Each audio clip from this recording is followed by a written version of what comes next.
morning, dear people of the internet, and welcome to the coziest place on the internet, the yarn community. Because that only consists of old grandmas knitting sweaters that want nothing to do with drama because they are past that point in their lives. Per the stereotype, of course, because nothing seems to be less true. Today we'll be going through some things that have been going on in the yarn community as of late, because even though we might want to stay away as far as possible from these things, it's good to know what to stay away from, so we don't get into a tangled mess.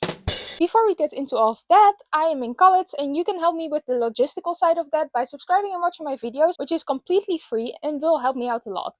So thank you for that. Now let's get started. It is winter, and if you need one thing in winter, it's a pair of cozy, warm, fluffy slippers. So it was perfect timing when a designer called Annie Sews released a sailor slipper knitting pattern on October 10th. These slippers are made with a specific technique of knitting them a little bit too big and then tossing them in the laundry on a not safe for wool laundering setting, so they fell together and they become smaller and fuzzier. Kind of what happened to this sock I knit earlier this year, but then on purpose. This is too small, I cannot wear it anymore, and it has no stretch at all left. But then on purpose again. This felting technique is as old as time and did not get invented by this designer, of course, but it's fine to use, of course, and they started selling this pattern on Etsy. Etsy is notorious for people copying designs, often but not always with AI, and then selling them for themselves, and it's up to the original designer to find out who is doing this and report them to Etsy so Etsy can take the listings down, which led to a completely different person posting the following Instagram stories. It says, "Hello everyone, today something very unpleasant happened,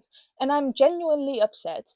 The knitting designer Annie Sews filed a complaint on Etsy against my listing and it was removed. I honestly don't understand why, because my pattern is crochet and I spent a huge amount of time figuring out how to create these slippers in crochet. So they also made a pattern for these kinds of slippers, but then with crochet instead of knitting. I built a stitch calculator so you can work with different yarns. I ran testing, I invested so much effort and time, and while I was sleeping, my listing on Etsy was taken down. I have submitted a counter appeal because this is not copyright infringement. Knitting and crocheting are two completely different techniques, and even the slippers themselves look different. These are two entirely different products. I hope for your support because I even reached out to Annie Sews privately, but she hasn't read my messages. My heart is broken over this situation. Etsy doesn't support small businesses at all. They said they will only restore my listing if this girl withdraws her complaint. But Annie Sews is not responding to my messages. It hurts so much because I worked so hard on these slippers to make a crochet version available for everyone. I also spent a lot of time creating the stitch calculator, yarn catalog, charts, and all of the calculations. I put my whole heart into it, and in the end, I'm completely unprotected. I'm crying. And here's a picture of their slippers. They are crochet instead of knitting, like the other design. The soft slipper pattern, so the crochet pattern, was released on November 19th, which is about a month after the sailor slipper knitting pattern released.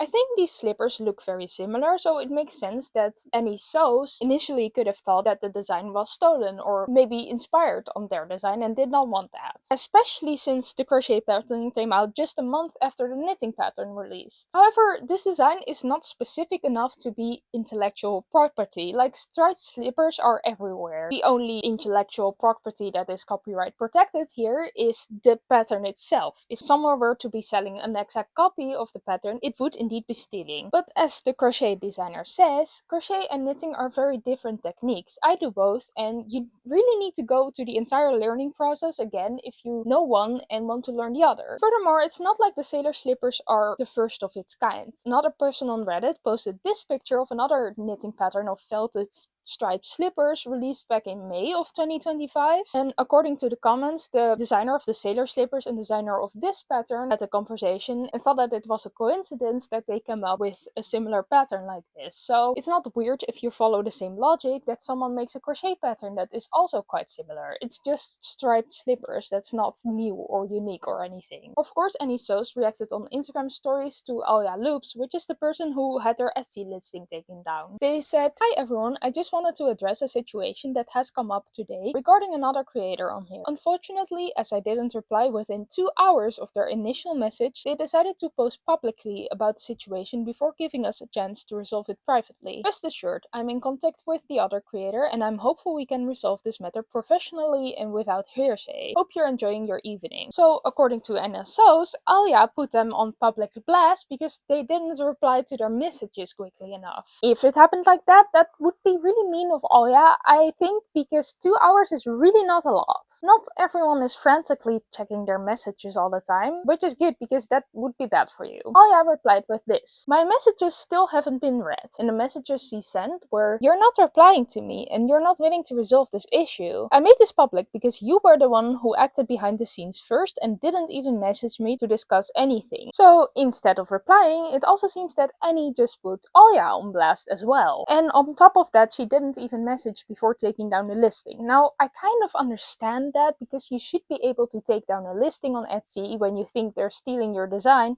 without having a conversation first, because stealing is stealing. It's as simple as that. But if you're going to do that, you should read the listing well first. And I think in this case, a conversation at least would have been warranted. Alya then posted this update: "Thank you all so much for your support. You have no idea how much it has helped me emotionally." She submitted a request to Etsy to withdraw the complaint, but I still haven't received any official confirmation from Etsy, so the issue remains open. I also hope Etsy will restore my listing, because people who bought the pattern on Etsy still can download it, even though Etsy has already received their commission. I also hope they return my star seller badge. As soon as I have any updates, I will let you know. Thank you again, everyone. I'm so happy to be surrounded by such amazing people. This is just Etsy actually not being supportive, which is an entirely separate issue, and I'm happy the designers both decided to communicate and resolve the issue together finally. As a final update, Annie posted this on the Instagram stories: "Evening everyone, just to follow up on my story yesterday for those who might have unanswered questions. The other creator and I have indeed been in conversation since yesterday via email. Please note, I'm only one person, so my messages on here are not monitored 24/7 and I don't deal with professional matters via Instagram DM. Contrary to what people are saying, I have never claimed to have invented felted slippers, and I recognize crochet is different to knitting. I'm a crocheter first and foremost. I was only trying to protect the sailor slippers design, which has recently been subjected to countless copies, particularly on Etsy. Due to how this has been handled over the last day or so, I'm seeing a lot of uninformed and accusatory comments. I'd appreciate if people could apply nuance before drawing conclusions and posting hurtful comments online. The situation is actively being resolved. Have a great weekend." I personally don't think that this is helping. The note on how she cannot reply to Instagram DMs 24/7 and only wants to do professional communication via email and not Instagram DMs feels like another stab at Alya. It's a very sensible boundary to have, don't get me wrong, but it doesn't make any sense to say it publicly like this, because it makes Alya sound less professional, and I think the entire communication resolution of this entire thing has not been professional, also not from any source. Like, putting someone on blast on Instagram stories like this from either side is wrong, I think. But in the end, they resolved the matter, so that's great. I think we can learn that professional and open communication, as well as basic reading skills, could have made this situation less of a thing, if even a thing. And that people should stop stealing art, because if that didn't happen as much, creators wouldn't have to be on their toes for this all the time. The time of Advent has just passed when I'm making this video, so it's a perfect time to talk about Advent calendars. Yarn Advent calendars are a thing, and one of the most popular ones every year is by a brand named Hobbii. Hobbii is a yarn shop from Denmark. They mostly operate on their website, but they also have a physical store in Denmark. The webshop of Hobbii has a wide variety of yarn, supplies to crochet and knit,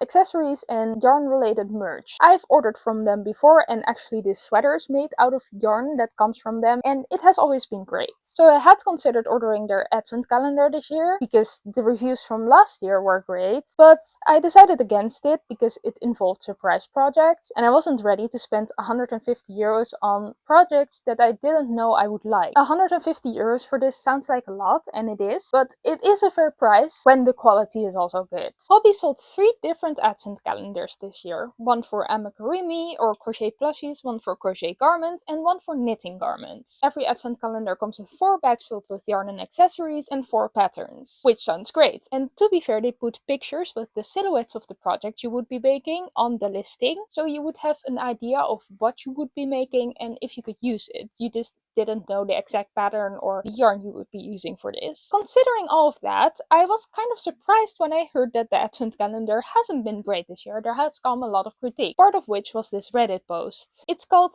Hobbii Advent Calendars 2025. Problematic, full of errors, and tremendously disappointing. It reads: "Like many, I purchased the 2025 Hobbii Advent calendar for crochet.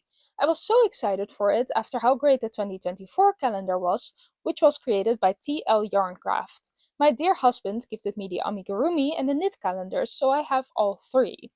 This is week 1, and Oh boy, what a massive disappointment. The first calendar that's up in this post is the amigurumi calendar. Jesus Christ, the sun has come through. Okay, we'll leave the sun be, it's shining in my eyes, it's great fun. This is arguably the least problematic of the calendars. The pattern is written the most clearly, but it's not clear enough for many users. It specifies to create a jacket pattern, which is not terminology a lot of folks are familiar with. I have never heard of that, and I've been crocheting a lot for the last 5 years. It has a diagram for color switching using tapestry crochet, but offers zero explanation of how to interpret or execute so for less advanced crocheters. It's intimidating and confusing. The pattern clearly states that leftover yarn must be saved for future patterns in the calendar. The issue year? Check the reviews. Hobbii did not give folks enough yarn to complete this project. How can we use leftovers for future patterns? They are also out of stock of the yarns needed, so good luck trying to buy extra. There are errors in the pattern as well. There are no video tutorials like there were last year,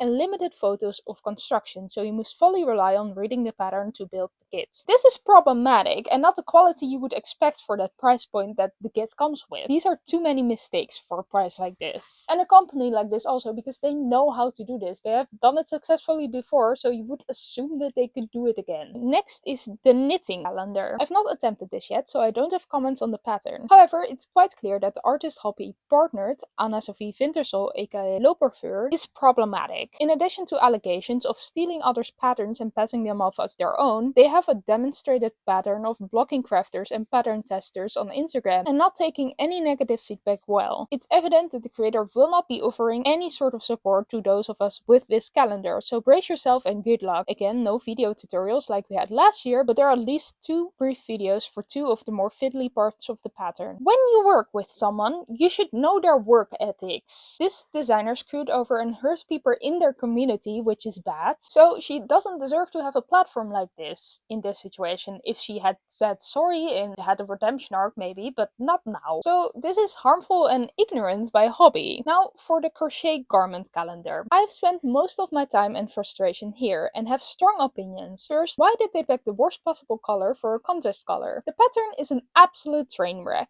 The pattern itself is 4 lines of repeats, but it required 30 photos to convey the concepts the creator was trying to communicate. If you don't crochet, 4 rows of repeats is literally 4 times the same row, so you would have 1 line of instruction and repeat that 4 times.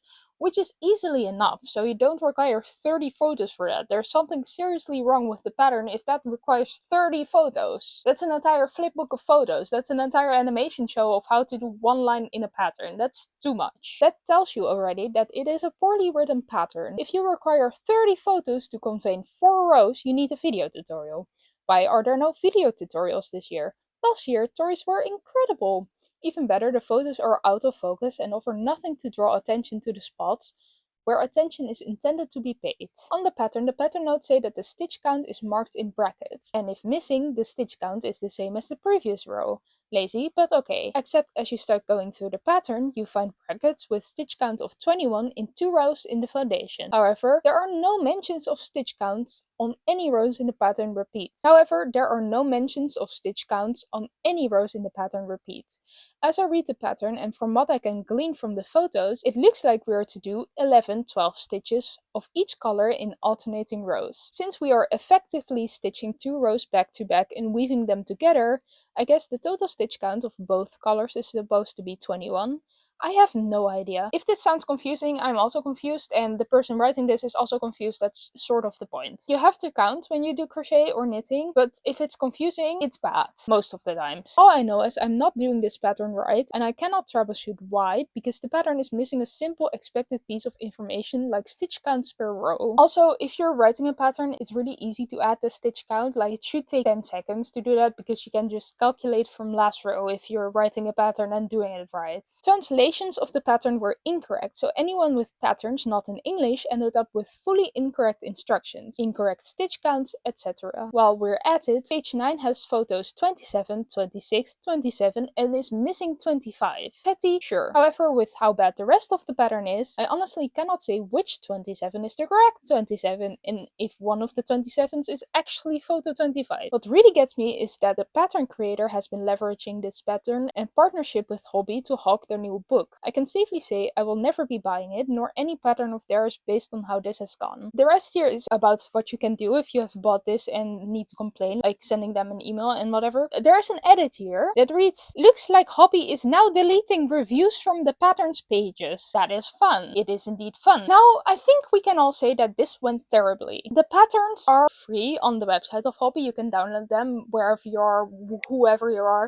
So you can download them for free, even if you didn't buy the advent calendar. But they did come with the calendar, so you would expect them to be good, because that's like half of the fun, if not even more. You get the patterns and the yarn to make the patterns. Well, you don't, because you don't get enough yarn to make the patterns, which is a problem. And having bad patterns on your website cannot be good for your brand, even when they're free. One of all the things that happened would already be enough for a bad review, but all of this is way too much of a problem. Deleting reviews is the opposite of what I think that they should do, and also the opposite of what I thought they would do, actually, because I have had to deal with the customer support of Hobbii when the delivery service did not deliver my package one time, like years ago. I haven't ordered from them in a while, but years ago I had a package, was not delivered. I contacted customer support because even though it wasn't their fault, it was the fault of the delivery service, but you can never get a hold of the delivery service. So I did that, and they just resent what I ordered for free, which was very nice. So I did not expect them to do this. Like, they have shown respect for fiber artists, and I know that they have a lot of fiber artists on their team. So doing all of this is very weird, and then deleting the bad comments is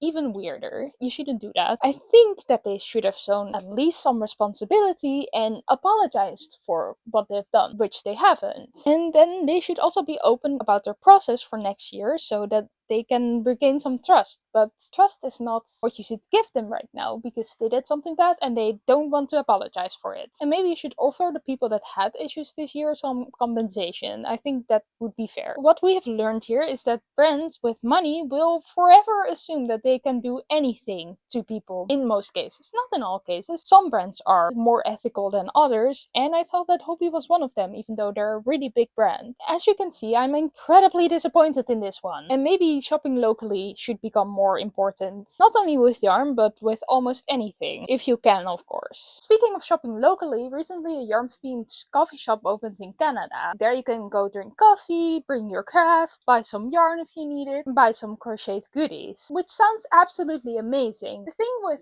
selling crochet products, though, is that it gets quite expensive because it's very labor intensive and it takes a lot of time and it cannot be replicated by machines. A small crochet plushie that fits into your hand takes me over an hour. Like this boba thingy, for example. I made this and it took more than an hour. So you can imagine that it gets quite expensive. I would sell this for like 18 euros because labor costs and material costs and my expertise and whatever. And if you were to resell that in a cafe like this, it gets even more expensive if you want to make profit. At more and more craft markets around the world, people have been selling these very specific flowers and these cute plushies with like fortune cookie notes inside of their hands. Coincidentally, for very low prices. Even more coincidentally, these items are sold on websites like AliExpress and Temu for way too cheap. Now I want to show you this promotional video from the Naughty Brew. Day to buy, and they have some yarn to buy too. In this video we can see that the Naughty Brew is selling these very specific flowers and these cute plushies with fortune cookie cute notes in them, which is a very bad sign and sort of similar to stabbing the entire crochet community.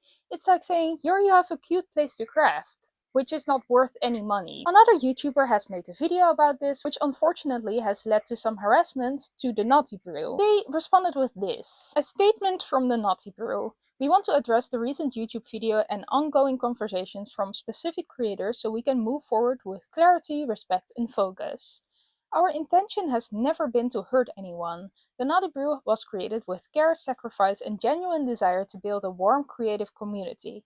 We responded to the concerns in good faith weeks ago, listened carefully, and have been actively working on improvements behind the scenes since then. We heard you. To clarify our model, the Naughty Brew is first and foremost a cafe with a crochet-inspired theme, not a boutique. While we do feature curated makers, our primary focus is running a sustainable cafe and community space. Regarding vendors, we are actively involving more vendors in our program and trying to accommodate as much as possible in our small space. This process takes time and careful preparation.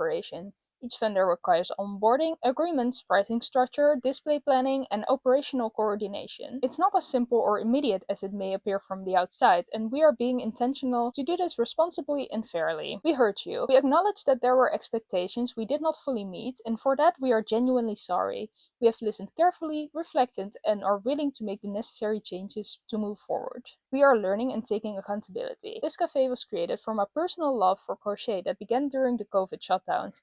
I did not come from a market or vendor background, and my early connections were limited to a small circle. This shaped our starting point, and we recognize that we can grow and do better. This has affected me more than people realize.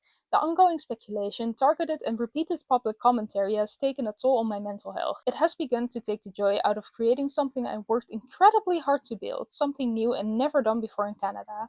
This has been deeply discouraging. The reality of being a small business. We are a small business, not a corporation. We are still training our staff, fine-tuning our menu, and building our events and workshops. Much of this work is happening in real time while we are open and serving the community, and it's all being done by one person. Behind the scenes, this cafe is currently run by a very small team, and many aspects are handled by one person. As we grow, we are actively delegating, training, and building systems so different parts of the business can be supported well and sustainably. Growth takes time, and we ask for grace and empathy as we continue learning and improving. At this point, we are asking for grace and space. Please allow us to focus on running our cafe, supporting our community, creators, and vendors while continuing to grow. Let's choose kindness over continued conflict and avoid creating an unhealthy environment. We appreciate your understanding and respect as we move forward. It's so sad to see that the owner of the cafe was already actively working on this when the video came out, and it's kind of sad that they did not communicate it outwardly, but I also get that because they're busy actively changing things instead of just blasting themselves on social media all the time, so that should be good. I think that harassment like this shouldn't happen in general. I think it's good that the creator made the video because it's just calling someone out, asking for accountability and change, and that's often very necessary on the internet and also just in general in this world because people are very ignorant in this world. But that doesn't mean calling for harassment, which they didn't do, but people on the internet sometimes take things in with a very unnuanced view, sadly, and then this happens. So if you see someone making a commentary video or reaction or whatever calling someone out, that doesn't mean you're allowed to go bully a person or harass a person or whatever. That's just bad. Very sometimes it's necessary with big corporations like Hobbii who is deleting bad reviews, but this person isn't doing this. This person is actively taking accountability and changing, which is very good. I also saw a comment on Reddit explaining that they have been to the cafe and that they did change and that there are no more of these Temu crochet things in there anymore, which is great, and I love to see that. This sounds like just a misunderstanding and a miscommunication, and like they didn't know what they were selling in there, not like they're actively just buying things off of Temu and then reselling them, as it sounded in the first place, by the way. I think they just have been scammed by someone, which is very sad, but I'm happy they took action, and it sounds like a lovely place to be, and if I'm ever in Canada, I would love to go to this cafe and enjoy my time there. I think that they have done what they should have done and that we can learn something from this, which is taking accountability is great, even though it might not be as good for your mental health if you actually care, because actively caring about this stuff is sometimes very painful also, and that's also kind of sad, but that's just how the world works nowadays, I guess. But I am happy they took accountability, and brands like Hobbii can learn from them because they are doing great. This person of the Naughty Brew and the lovely place. And also just don't harass people. And people deserve second chances. I am all for that. I don't think I have anything more to say about this actually. If you enjoyed this video, please press the wonderful shiny like and subscribe buttons. Thank you for watching, and then I will see you next time. Ciao!